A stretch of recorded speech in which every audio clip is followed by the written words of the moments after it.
Hai Church, Shalom, jumpa lagi dalam program Aku dan Keluargaku, sebuah program dari GCIC yang akan menolong saudara untuk membangun keluarga yang tangguh, kuat, berdasarkan kebenaran firman Tuhan. Hari ini kita masih belajar dari keluarga Nuh. Ketika Nuh diberkati Tuhan dalam kelimpahan, Nuh tidak dapat mengelola berkat yang Tuhan berikan dalam hidupnya. Nuh menjadi mabuk dan telanjang. Nah, ada satu peristiwa yang terjadi ketika Nuh mabuk dan telanjang. Dan saya berdoa ini menjadi pelajaran penting buat setiap kita. Bagaimana kita belajar menjadi seorang anak yang hormat kepada orang tua. Dalam Kejadian 9 ayat 22 sampai 25 dikatakan, setelah ia minum anggur, mabuklah ia, dan ia telanjang dalam kemahnya. Maka Ham, bapa Kanaan itu, melihat aurat ayahnya. Lalu diceritakannya kepada kedua saudaranya di luar. Sesudah itu, Sem dan Yafet mengambil sehelai kain dan membentangkannya pada bahu mereka berdua. Lalu mereka berjalan mundur. Mereka menutupi aurat ayahnya sambil berpaling muka, sehingga mereka tidak melihat aurat ayahnya. Setelah Nuh sadar dari mabuknya dan mendengar apa yang dilakukan anak bungsunya kepadanya, berkatalah ia, terkutuklah Kanaan, hendaklah ia menjadi hamba yang paling hina bagi saudara-saudaranya. Ketika Nuh mabuk dan dalam kemabukannya itu Nuh telanjang, Ham melihat ketelanjangannya Nuh. Tapi ada satu tulisan yang menarik di situ, dikatakan bahwa yang dikutuk bukannya Ham tetapi Kanaan. Kanaan adalah anak Ham. Jadi Kanaan ini adalah cucu dari Nuh. Kalau kita melihat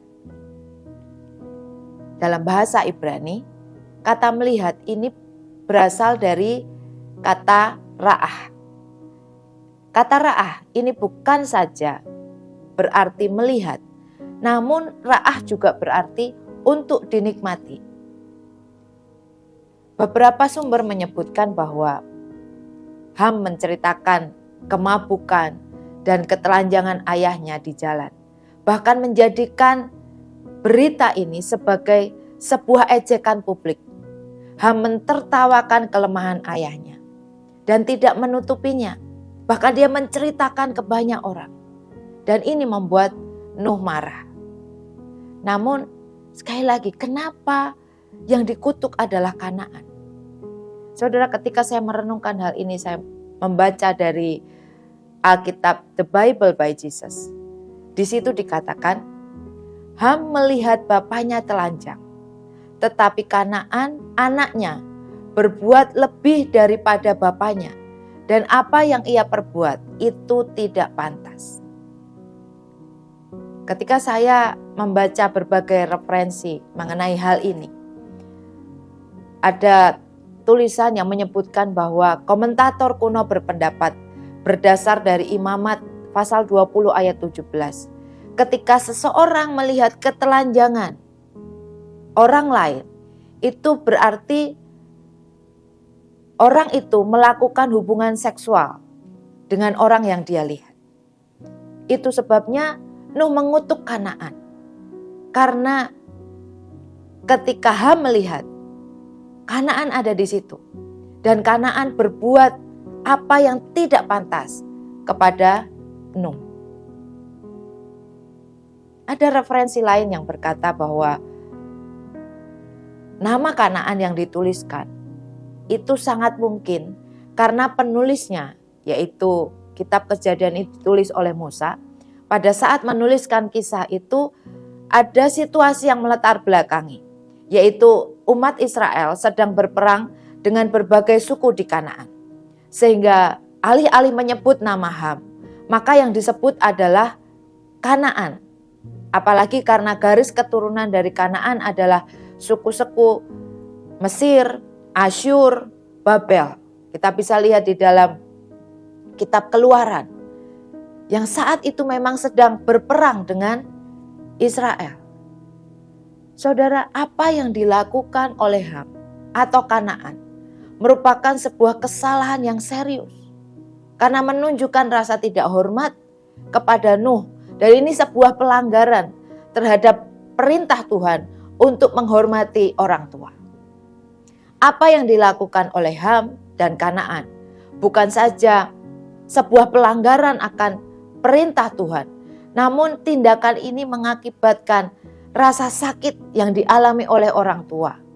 Bahkan bukan saja sampai kepada batas orang tua, tetapi itu permasalahan terus bergulir sampai kepada anak-anak dan keturunan.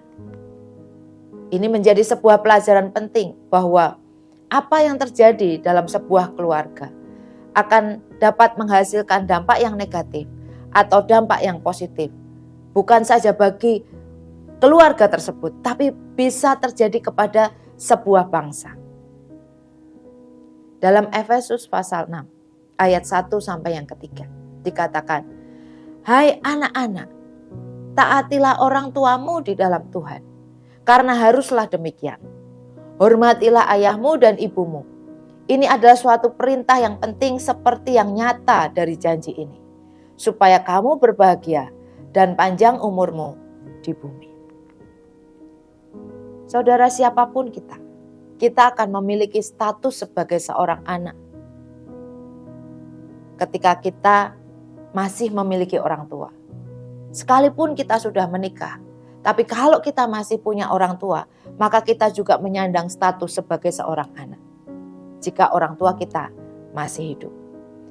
Dan apa yang harus kita lakukan supaya kita berbahagia? Jika kita mau punya keadaan yang baik dan diberkati oleh Tuhan. Apa yang harus kita lakukan kepada orang tua kita?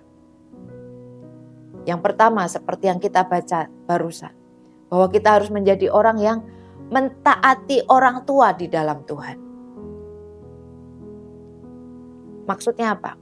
Maksudnya adalah anak dan orang tua adalah orang-orang yang sama-sama percaya di dalam Kristus. Kalau sebagai seorang anak kita memiliki orang tua yang percaya di dalam Tuhan, maka kita harus menjadi anak yang taat kepada orang tua kita. Dan batasannya jelas, yaitu firman Tuhan yang mengontrol kehidupan orang tua dan anak. Lalu bagaimana kalau orang tua kita bukanlah orang tua yang percaya kepada Tuhan? Orang tua yang memalukan, orang tua yang jahat, orang tua yang tidak peduli dengan anak. Apa yang harus kita lakukan sebagai seorang anak? Kita harus berlaku hormat kepada orang tua. Tidak peduli apapun kondisi orang tuamu. Mungkin orang tuamu miskin. Mungkin orang tuamu selalu perhitungan dengan engkau. Atau sejelek apapun karakter orang tuamu yang membuat engkau malu memiliki orang tua yang Tuhan percayakan dalam kehidupan. Tapi tetap lakukan firman Tuhan yang menjadi bagianmu, yaitu hormati orang tuamu. Jangan pernah balas rasa sakit yang pernah mereka berikan dalam kehidupan kita dengan membalas menyakiti orang tua kita. Mari menjadi anak-anak yang peduli dengan orang tua. Cintai mereka, kasihi mereka, perhatikan mereka, dan jangan pernah abaikan orang tua yang Tuhan taruh dalam kehidupan kita. Kita tidak bisa memilih orang tua seperti apa yang ingin kita miliki. Tuhan menaruh kita di orang tua yang saat ini kita miliki. Supaya kita apa? Supaya kita bisa belajar taat, supaya kita belajar untuk menghormati. Kalau hari ini engkau masih tinggal satu kota dengan orang tuamu, hampiri, bawakan makanan kesukaan. Atau kalau lokasimu berjauhan dengan orang tua, semua bisa dilakukan, saudara. Selama kita bisa punya telepon genggam, kita bisa menghubungi mereka. Kita bisa memesankan makanan buat mereka. Saya punya mertua tinggal di Surabaya. Ketika bulan Desember berulang tahun, saya kirim makanan kesukaan di hari ulang tahunnya. Sekalipun saya ada di Serpong dan mertua saya berjauhan tempat tinggalnya, tetapi saya bisa melakukan perhatian, mengasihi mertua saya. Saya cerita tentang mertua saya bukan berarti saya hanya baik dengan mertua saya. Saya juga baik dengan orang tua saya. Mereka adalah orang tua yang turut andil besar di dalam kehidupan saya dan keluarga saya. Jadi selama kesempatan itu masih ada, mari kalau orang tuamu di dalam Tuhan, taat kepada mereka. Kalau seandainya tidak di dalam Tuhan, sikap mereka jahat, mereka menyakiti hatimu, mari tetap hormati orang tua kita. Baik itu orang tua kandung maupun itu mertuamu, mari kasihi mereka, cintai mereka. Seperti sikap hormat Sem dan Yafet dalam menutup kelemahan Nuh, membuat Sem dan Yafet dan keturunannya diberkati oleh Tuhan. Kalau engkau ingin diberkati, engkau ingin bahagia, apapun yang engkau kerjakan di dalam kehidupanmu, diberkati oleh Tuhan. Sampai keturunan-keturunan di bawahmu. Mari taati, mari hormati orang tuamu. Kalau saudara hari ini bergabung dalam program Aku dan Keluargaku, dan saudara sudah lama tidak memperhatikan orang tua saudara, mari hampiri, datangi mereka, beri perhatian, kasih dan sayang buat mereka. Saya mendengar ada seorang ibu yang berkata kepada saya di hadapan anaknya. Dia berkata, "Puji Tuhan Bu, anak saya sekarang perhatian. Anak saya peduli dengan saya." Saudara, ibu ini tidak kekurangan uang. Tetapi ketika dia mendapatkan perhatian kecil dari anaknya, sungguh membuat hatinya berbahagia, bersuka cita. Dan saya melihat anak yang perhatian kepada orang tua yang disampaikan oleh ibu ini, anak itu sungguh diberkati oleh Tuhan. Pekerjaannya, keluarganya diberkati oleh Tuhan. Saya berdoa saudara, mari kita menjadi anak-anak yang seperti firman Tuhan katakan.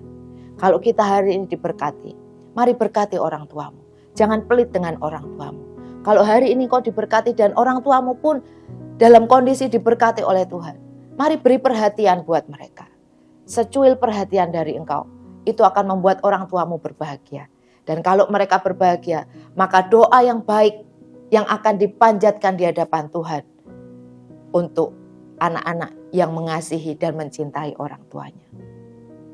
Saya berdoa kita menjadi anak-anak yang mengasihi, yang taat, yang menghormati orang tua kita.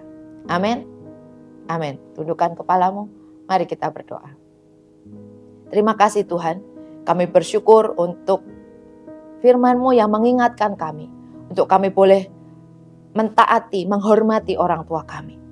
Ampuni kalau selama ini kami terluka dengan sikap, dengan perkataan orang tua kami, yang membuat kami terluka, membuat kami benci, membuat kami jauh dari orang tua kami.